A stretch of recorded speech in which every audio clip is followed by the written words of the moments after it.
혈관을 깨끗하게 하고 당뇨를 예방하려면 땅콩을 이렇게 드셔야 합니다. 여러분, 땅콩 좋아하시는 분 있으신가요? 저는 땅콩과 건어물을 안주로 참 좋아하는데요. 이런 맛있는 땅콩이 건강에 좋은 효능들이 많다는 것 혹시 아시나요? 심심풀이 땅콩이라는 말이 있을 정도로 땅콩은 우리에게 매우 친숙한 음식인데요. 하지만 땅콩의 그 놀라운 효능을 제대로 아는 분은 많이 없을 거예요. 땅콩이 얼마나 우리 몸에 좋은 영향을 미치는지, 그리고 어떻게 섭취하면 더 좋은 효과를 볼 수 있는지 땅콩에 대해서 자세히 알아보겠습니다. 어렸을 적에 키가 작은 친구를 땅콩 같다고 놀리지 않으셨나요?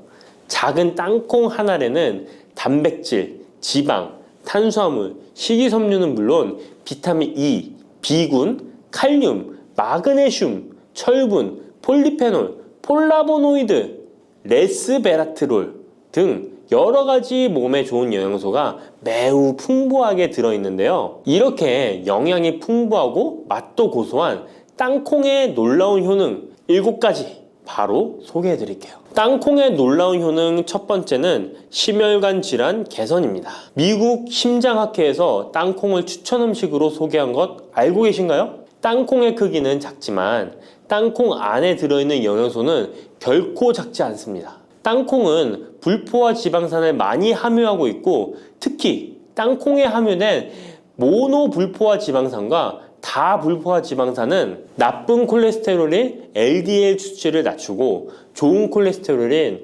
HDL을 높이는 데 도움이 됩니다. 또한 땅콩에 함유된 단일 불포화 지방산은 혈중 콜레스테롤 수치를 낮추는 데 도움을 주는데요. 혈중 콜레스테롤이 낮아져 심장 건강을 지키는데 매우 좋은 작용을 하는 것이죠. 또한 땅콩은 불포화 지방산이 풍부하고 비타민 E가 풍부하게 들어있어 심혈관 건강에 도움을 주고 혈관을 보호하며 혈액순환과 동맥경화증을 예방하고 심장 질환의 위험을 줄여줍니다. 또한 땅콩은 마그네슘, 칼륨, 식이섬유와 같은 심혈관 건강에 중요한 영양소를 함유하고 있어 혈압을 조절하고 혈관을 건강하게 유지하는 데 도움을 준다는 것 꼭 기억해 주세요. 땅콩의 놀라운 효능 두 번째는 뇌 건강에 도움을 주는 것입니다. 땅콩에는 레시틴과 비타민 E가 들어있는데요. 이 성분들은 뇌세포를 보호하고 뇌 건강을 유지하는 데 중요한 역할을 합니다. 특히 땅콩은 기억력과 집중력 향상에 도움이 될 수 있어 중년과 노년층에게 매우 유익한 음식이라는 것 아시나요? 땅콩이 함유된 비타민 E, 폴리페놀, 특히 레스베라트롤 등 강력한 항산화 성분은 뇌 건강에 도움을 줍니다. 이러한 항산화 성분은 뇌에서 발생할 수 있는 산화 스트레스를 줄여주며 이는 신경세포를 보호하고 뇌 기능을 향상시키는 기능도 해준답니다. 또한 땅콩은 불포화 지방산, 특히 오메가3 지방산을 포함하고 있어 뇌 기능을 개선하고 치매와 같은 뇌 질환을 예방할 수도 있는데요. 특히 불포화 지방산은 뇌세포의 구성 성분으로 중요한 역할을 하며 뇌신경 전도 속도를 높여 기억력과 합승 능력을 향상시킬 수 있습니다. 땅콩의 효능 정말 놀랍지 않나요? 아직 놀라기는 이른데요. 땅콩의 효능 세 번째는 체중 관리에 도움을 주는 것입니다. 땅콩은 단백질과 섬유질이 풍부해서 조금만 먹어도 포만감을 오래 유지시켜주는데요. 그래서 과식을 예방하고 체중을 관리하는 데 도움을 줄 수 있죠. 그냥 땅콩도 좋지만 땅콩을 갈아 만든 땅콩버터도 포만감을 오래 유지시켜줘서 과식을 방지하는 데 효과적입니다. 또한 단백질과 지방산이 풍부해서 에너지를 공급하고 건강한 체중 관리를 돕습니다. 하지만 모든 음식은 과유불급, 작지만 영양이 풍부한 땅콩은 고칼로리 식품이기 때문에 하루에 10알에서 20알 정도 적당량을 섭취하는 것이 중요하다는 것 꼭 기억해 주세요. 땅콩의 놀라운 효능 네 번째는 바로 당뇨 관리 효능입니다. 땅콩이 당뇨에 효능이 있다니 신기하죠? 땅콩에는 불포화 지방산이 많이 함유되어 있고 혈당 수치가 낮아서 혈당을 천천히 올리는 효과가 있는데요. 그래서 당뇨병 환자들에게도 좋은 간식으로 평가되고 있습니다. 또한 땅콩에 포함된 섬유질과 단백질이 혈당을 안정적으로 유지하는 데 도움을 주는데요. 땅콩에 포함된 식이섬유 또한 혈당의 흡수를 늦추고 혈당 수치를 안정적으로 유지하는 데 도움을 준다는 것입니다. 뿐만 아니라 땅콩의 마그네슘과 비타민 B9는 인슐린 감수성을 향상시키는 데 도움을 주고 이로 인해 땅콩은 당뇨병 예방 및 혈당 관리에 탁월한 식품으로 평가되고 있죠. 땅콩의 효능 정말 놀랍지 않나요? 아직 안 끝났습니다.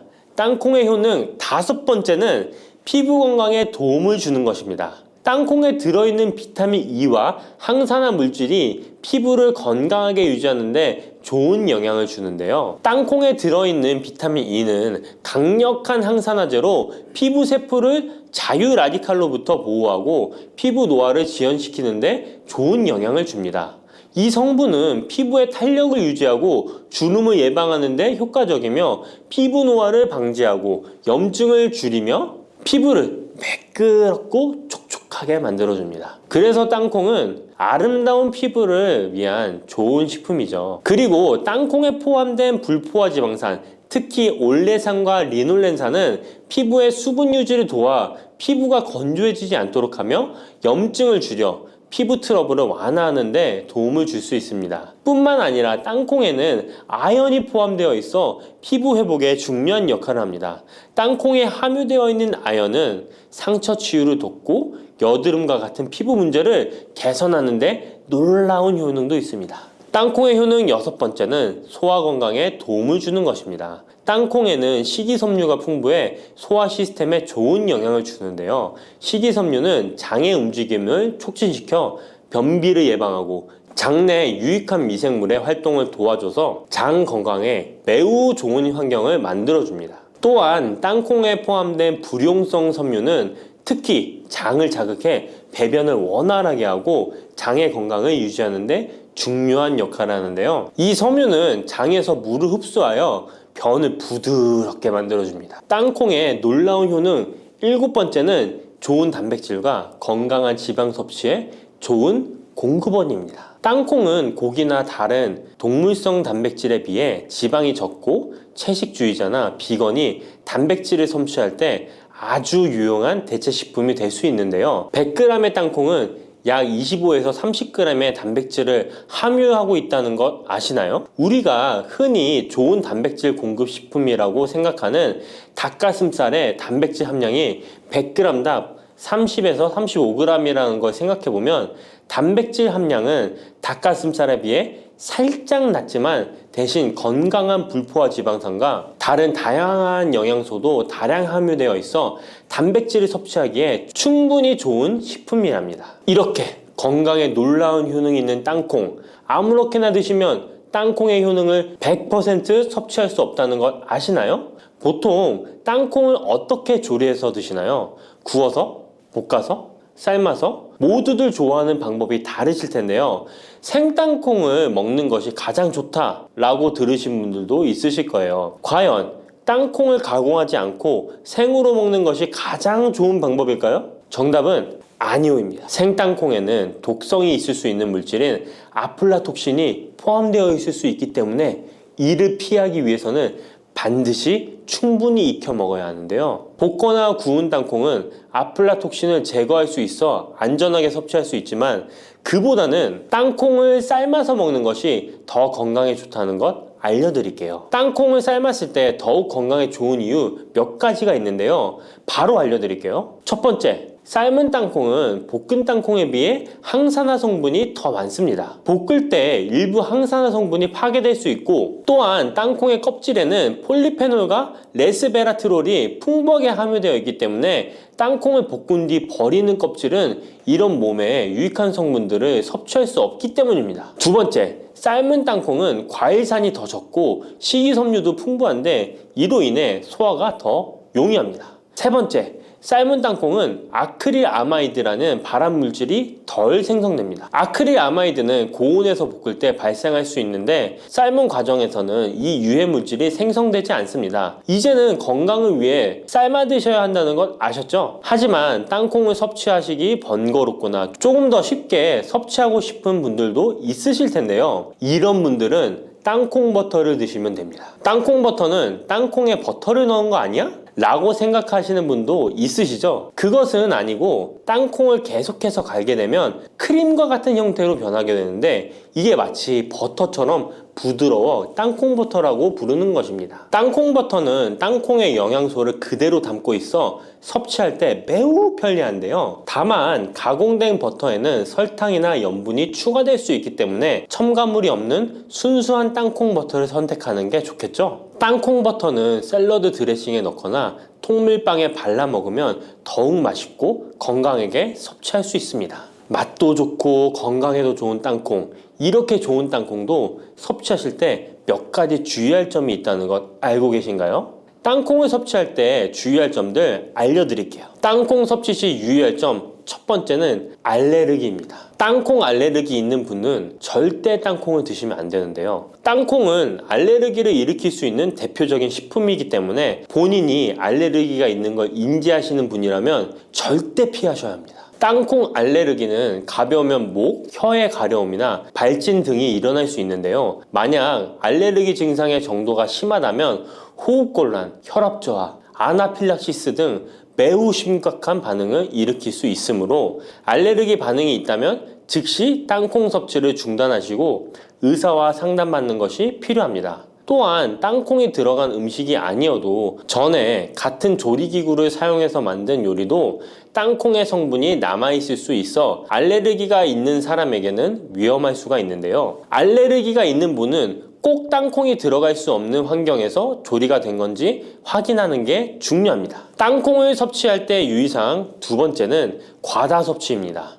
고소한 땅콩은 손으로 집어먹기도 쉬워서 한 번 먹기 시작하면 하나, 둘 계속 입으로 들어가게 되는데요. 하지만 이렇게 계속 먹다간 아무도 모르는 사이에 체중이 증가할 수 있습니다. 땅콩은 고칼로리 식품이기 때문인데요. 하루 권장 섭취량은 약 10알에서 20알 정도 넘기지 않도록 주의하시고 적당량을 섭취하는 것이 중요합니다. 세 번째, 땅콩 섭취 시 주의할 점은 염분과 설탕이 추가된 가공식품을 피하는 것입니다. 땅콩이 몸에 좋다고 해서 시중에 판매되는 땅콩 버터나 땅콩 과자까지 좋은 것은 아닌데요. 땅콩의 겉면 위에 염분이나 설탕이 많이 포함된 제품들이 있습니다. 이러한 제품을 자주 섭취하면 혈압 상승이나 당뇨 유발 등의 문제가 발생할 수 있으므로 첨가물이 적은 제품을 선택하는 것이 좋습니다. 또한 땅콩 버터를 섭취할 때도 뒤에 성분표를 꼭 확인하셔야 하는데요. 맛으로 먹는 거라면 상관없지만 건강을 위해서 땅콩 버터를 섭취하시는 것이라면 100% 땅콩으로만 만들어진 제품인지 살펴보시고 구매해야 합니다. 땅콩 섭취 시 유의할 점 네 번째는 보관이 잘 된 땅콩을 섭취해야 하는 것입니다. 땅콩이 건조된 식품이라고 생각해서 실온에 대충 보관해 놓진 않으셨나요? 땅콩은 고지방 식품으로 지방산이 많이 포함되어 있기 때문에 산패가 될 수 있는데요. 산패된 지방산은 인체에 유해한 물질인 과산화지질을 생성할 수 있으며 이는 세포와 조직에 손상을 일으킬 수 있습니다. 땅콩이 보관 상태가 부적절해지면 곰팡이가 자주 발생하는데 이 곰팡이는 아플라톡신이라는 독소를 생성할 수 있습니다. 아플라톡신은 강력한 발암 물질로 알려져 있으며 장기적으로 섭취할 경우 간에 손상을 주거나 간암을 일으킬 수 있는 위험한 물질이죠. 따라서 땅콩을 보관할 때는 통풍이 잘 되고 건조한 장소에 보관해야 하며 곰팡이가 발생한 땅콩은 절대 섭취해서는 안 됩니다. 녹두는 이렇게 드셔야 당뇨가 예방되고 혈당이 쑥 떨어집니다. 한의학에서는 약으로 사용할 정도로 약효가 뛰어난 식재료가 녹두입니다.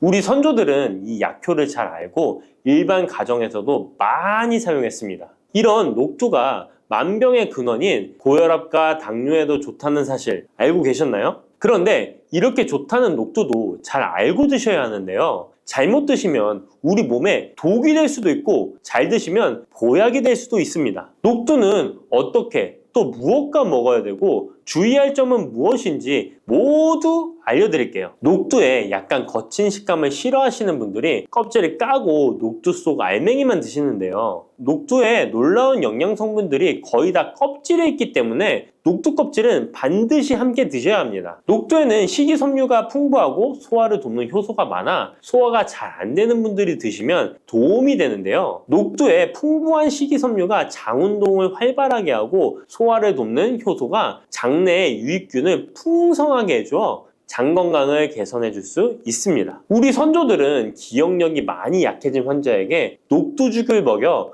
몸을 회복시켜 주었는데요. 그만큼 몸이 약해진 환자들의 몸에도 흡수가 잘 될 만큼 녹두가 우리 몸에 좋다는 것이죠. 놀랍게도 녹두에는 마그네슘, 칼슘과 같은 미네랄 성분들도 풍부한데요. 이 풍부한 칼슘은 골다공증을 예방하고 뼈를 튼튼하게 하는 효과가 있습니다. 칼슘이 뼈를 이루는 주성분인 것은 잘 알고 계시죠? 마그네슘은 이런 필수 미네랄인 칼슘의 흡수를 도와주기 때문에 녹두가 뼈 건강에도 놀라운 효능을 발휘할 수 있는 것입니다. 그런데 녹두는 성질이 차기 때문에 몸이 찬 분들은 주의해서 드시는 게 좋은데요. 이 때문에 녹두의 껍질을 벗기고 드시는 분들이 있습니다. 하지만 마늘과 함께 드신다면 몸이 찬 분들도 조금 더 편안하게 녹두를 드실 수 있습니다.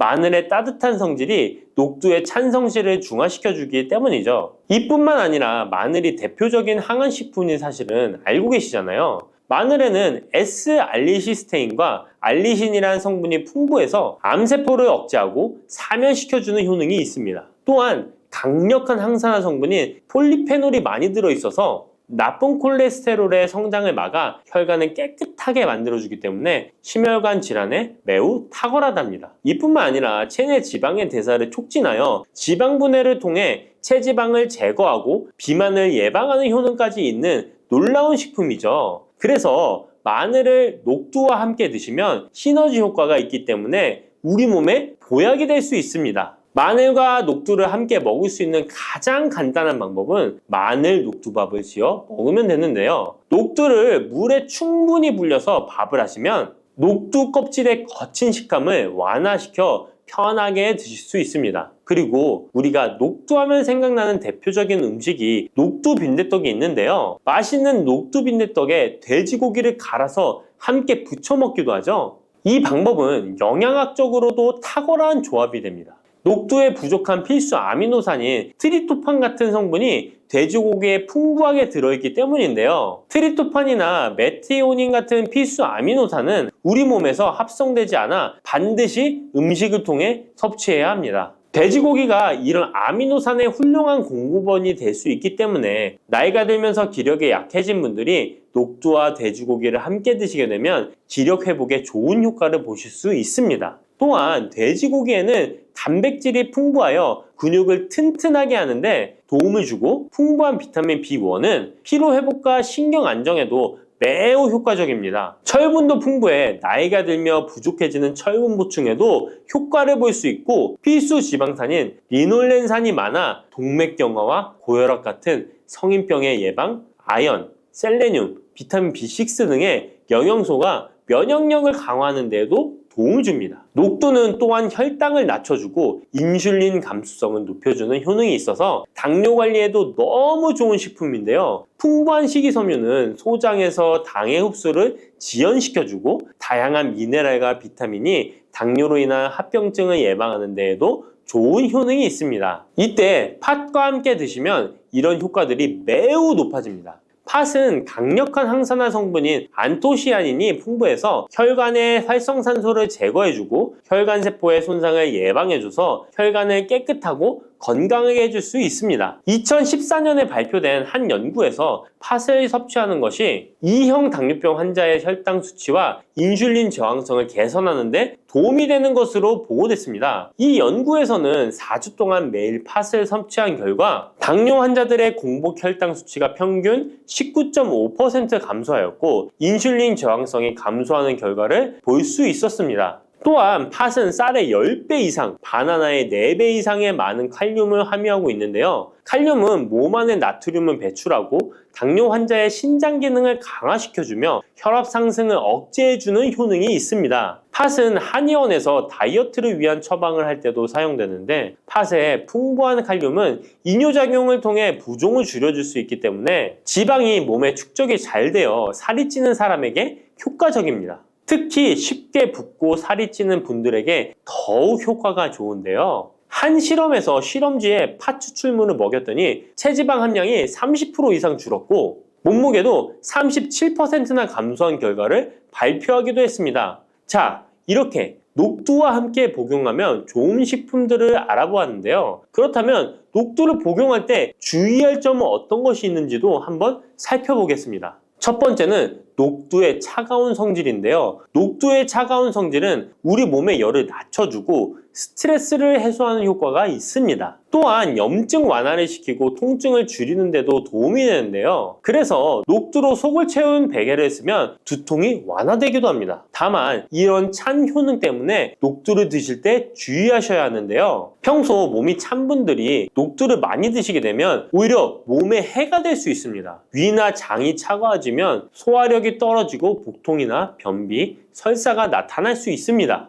이런 분들이 녹두를 드시려면 앞에서 알려드린 대로 마늘과 함께 드셔보시기 바랍니다. 그리고 두 번째 주의할 점은 바로 녹두의 강력한 해독작용입니다. 녹두의 해독작용은 우리 몸의 중요한 장기 중 하나인 간에 많은 도움을 주는데요. 간은 우리 몸의 독소를 해독하는 역할을 맡고 있는데 녹두가 이런 간의 해독 기능을 도와주게 됩니다. 녹두의 풍부한 단백질과 펩타이드는 간 해독작용에 필요한 글루타치온의 원료를 공급해주며 체내의 중금속과 독성물질과 결합하여 몸 밖으로 내보내는 역할을 하게 됩니다. 특히 중금속 해독 연구에서는 납, 카드뮴 등의 흡수를 억제하거나 배출을 도와서 독성 완화 효과를 보여주기도 했습니다. 하지만 이런 효과가 우리가 보약을 복용하는 경우에는 상극이 될 수 있습니다. 보약의 효과가 녹두의 해독작용 때문에 많이 사라져버릴 수 있기 때문입니다. 그래서 한의원에서 한약을 지으면 녹두나 숙주나물을 먹지 말라고 얘기하는 겁니다. 이런 녹두의 해독작용은 녹두의 껍질에 있는 성분 때문에 나타나게 되는데요. 따라서 껍질을 제거하고 만든 요리나 녹두 전분으로 만든 청포묵, 녹두당면을 드시면 녹두의 해독작용은 누릴 수가 없습니다. 물론 녹두 껍질을 제거해도 알맹이에 영양 성분들이 풍부한데요. 해독작용이 필요한 경우에는 껍질을 제거하지 않고 복용하시는 게 좋습니다. 세 번째로 복용 시에 주의할 점은 녹두의 풍부한 칼륨입니다. 앞에서 얘기했던 것처럼 칼륨은 나트륨을 배출해주며 당뇨와 고혈압에 도움이 되지만 신장이 약하신 분들에게는 간혹 독이 될 수 있습니다. 신장이 약하신 분들이 녹두를 필요 이상 많이 드시게 되면 칼륨 배출이 제대로 안 되면서 몸에 칼륨이 쌓여서 고칼륨 혈증이 발생할 수 있습니다. 그렇게 되면 근육 약화나 부정맥, 심장 질환 등의 증상이 발생할 수 있으니까 신장이 약하신 분들은 과도하게 많이 드시지 않는 게 좋습니다.